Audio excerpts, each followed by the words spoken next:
Ladies and gentlemen, welcome back to The Power of One. We are in the middle of Avatar Week, but I have not forgotten about Loki, so today we're watching episode 4 called The Nexus Event.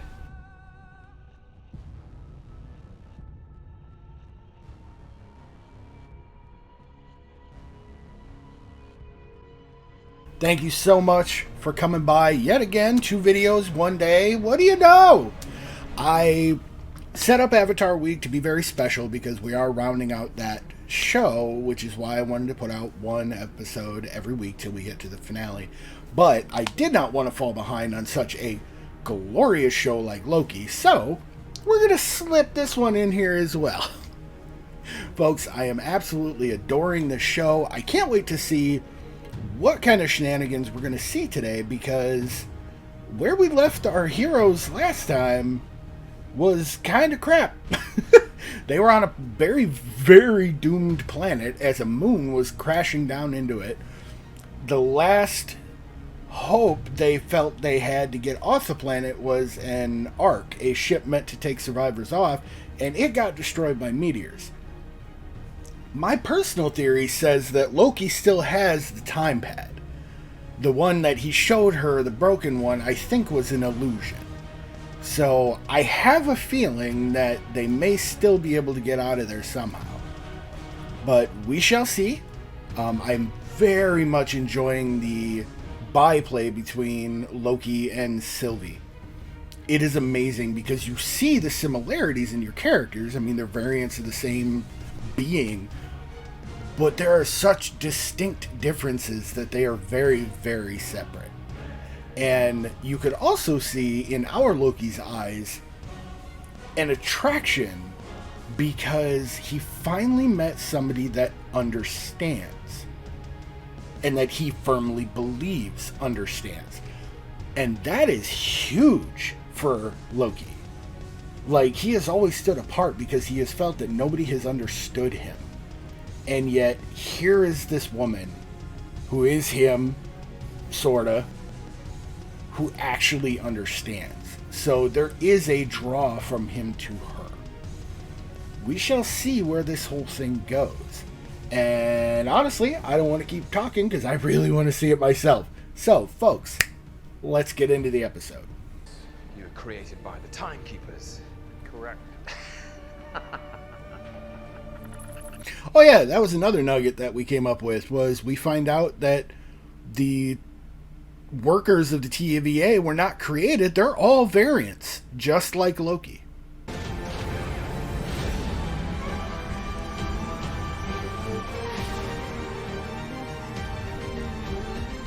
And I really believe that when she walked away from him, she was just heading to the bar. She just wants a drink. Oh. Interesting place to start. There's our variant. On the authority of the Timekeepers, I hereby arrest you for crimes against the sacred timeline. Sylvie was the variant?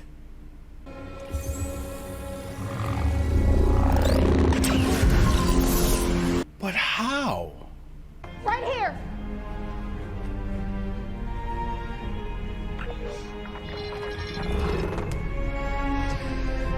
Oh, no wonder she's got a boner against Sylvie.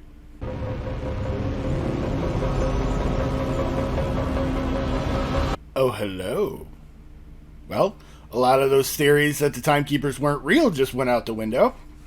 And what else she saw when she was with the variant? Look, I know there's protocol, but she could have information. She's dead. Babu? But by the time she got in here, she could barely speak.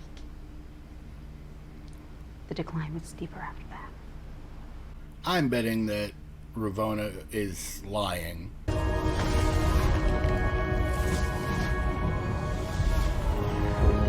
Oh, I was wrong about the bar. God knows I'd need a drink in a situation like this. The universe wants to break free, so it manifests chaos. Like me being born the goddess of mischief. So just because she was born a woman. Leaping across time, plotting their next massacre.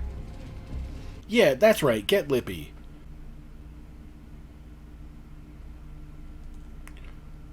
Oh, wow. Those are some nice effects. I love me a good disaster movie. So this is right in my bailiwick.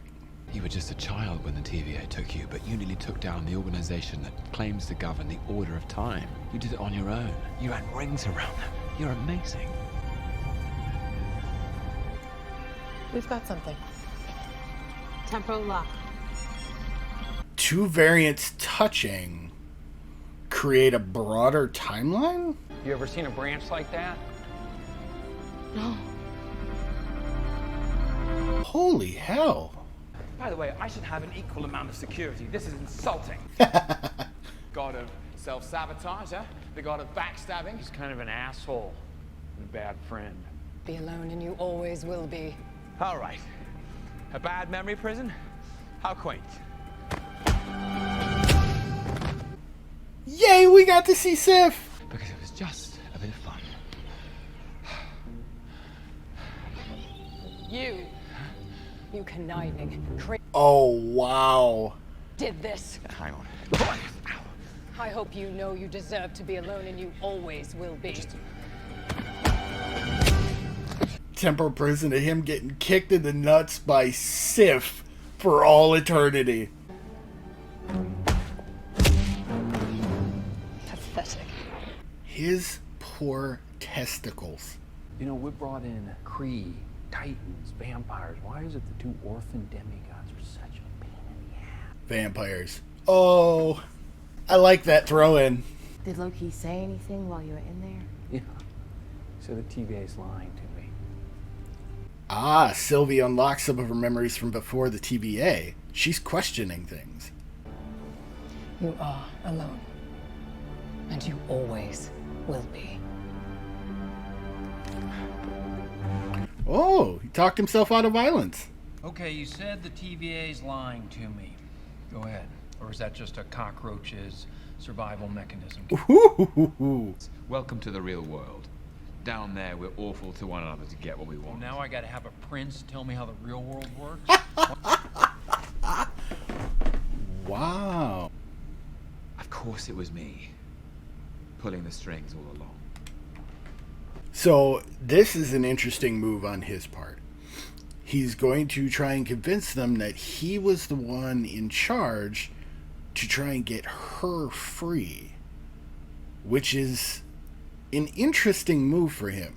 I think it's because he has faith in her abilities and her mission. He understands what she's trying to do. So if he can get her free, then he has faith that she'll come get his ass. Good riddance.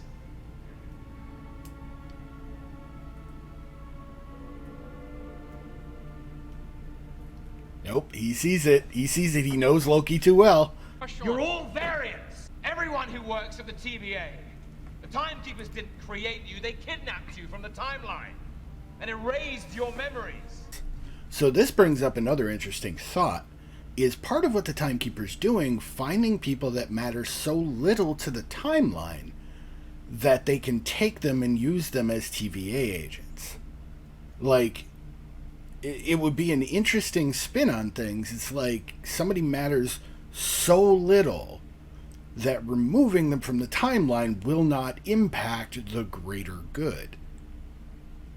It would be a blow to anyone's ego, definitely, but it's an interesting thought, because I am very curious how they choose who to snipe off the timeline, because I want to know why Sylvie got taken. She was a little girl. Was her being born a girl instead of male Loki the reason that she was taken, or was there something else? Was it that in that timeline she mattered so little that it was just there? She was able to be taken and not really mess with much. So I am very curious to see how this shakes out, as well as Mobius's thoughts on this, to see whether or not he believes him right off or what may help trigger it, because he's got his jet ski obsession. he lingered on that pen that Ravonna had. Like it triggered some kind of memory. So we'll see, but this moment right here is going to be it's a Nexus event. We'll see which way things go. You know, of all the liars in this place, you're the biggest. Why? Because I lied about your girlfriend? Oh no, that I can respect. I mean the lies you tell yourself. He's got you there, Mobius. He's got you there. She remembers. That's what this is about. She remembers her memory of being elsewhere, of being outside the TVA. And he lingered on the pen again. We couldn't risk her escaping again. She wouldn't have escaped. The other variant got away during your first interrogation, didn't he? I mean, she's got a point there, man. I received word from the Timekeepers. They want to personally oversee the variant's pruning, and they want you there too. Are they going to prune him too? And bring in a new Mobius? Show me.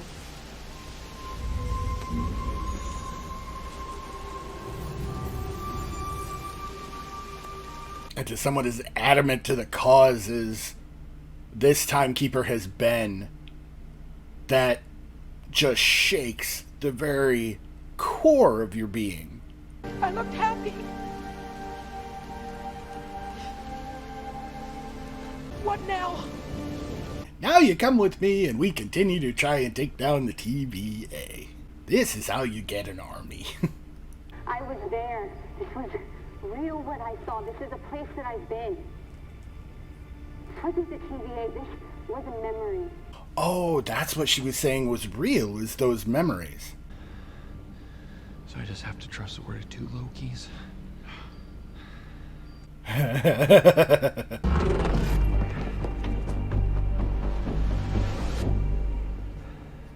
No! You know where I go, if I could go anywhere. Wherever it is I'm really from. And wherever I had a life before the TVA came along. That's right. Riding around on my jet ski. Prune him.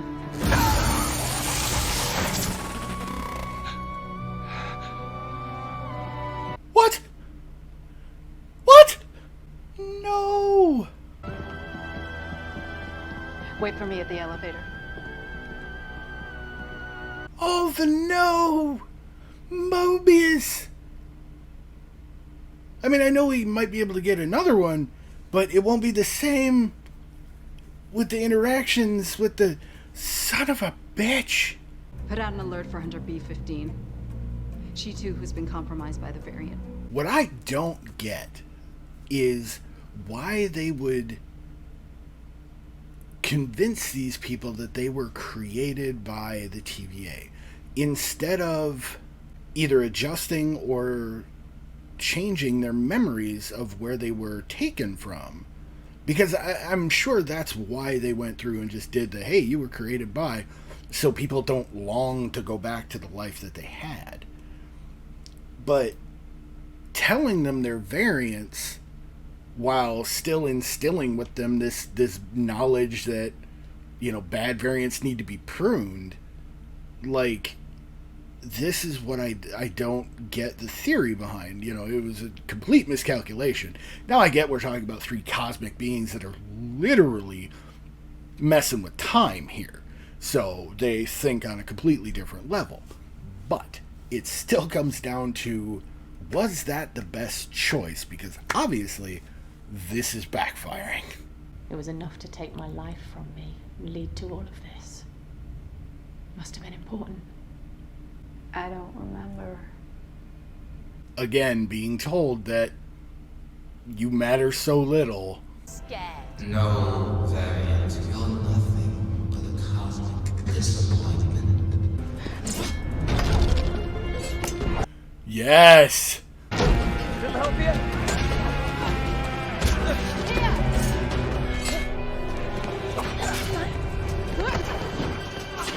It's fine.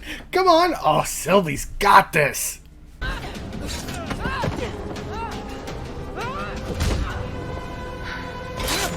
These are some nice fights. I am enjoying this. You're a child of the Timekeepers too, Sylvie. We can talk. Oh, yeah? robots. Mindless androids. Wow. So, who's the man behind the curtain? She's she's either clueless or terrified.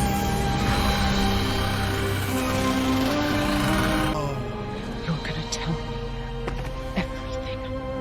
Holy shit! Holy shit!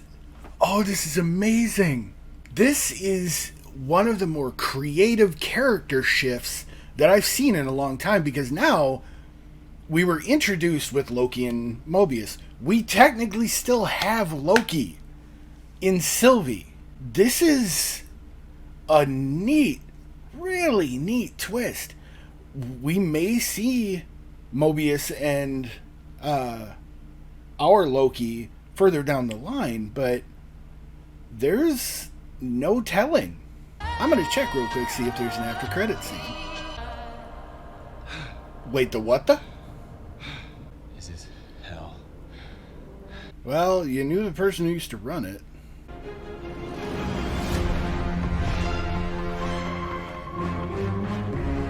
Ooh. Okay.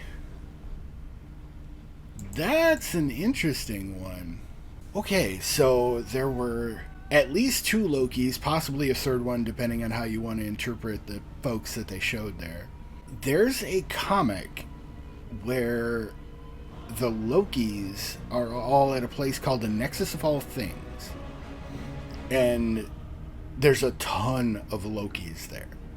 And I'm wondering if that's what they're doing here. They, like, managed to sidestep him or something like that as before he got deleted. Or maybe this is actually where they go when they get deleted. This is going to be a very, very interesting turn of events, because now that we're going to have multiple Lokis to deal with, I'm not sure where this show is going to go.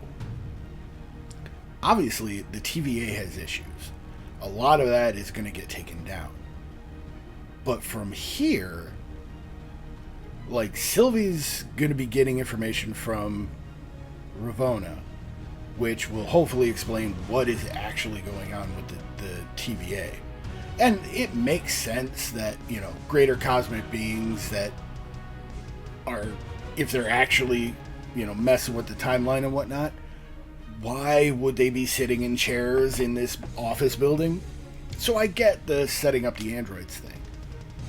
But who set up the TVA in such a way that they mess with folks' memories about who they used to be? Who kidnaps them from the timeline?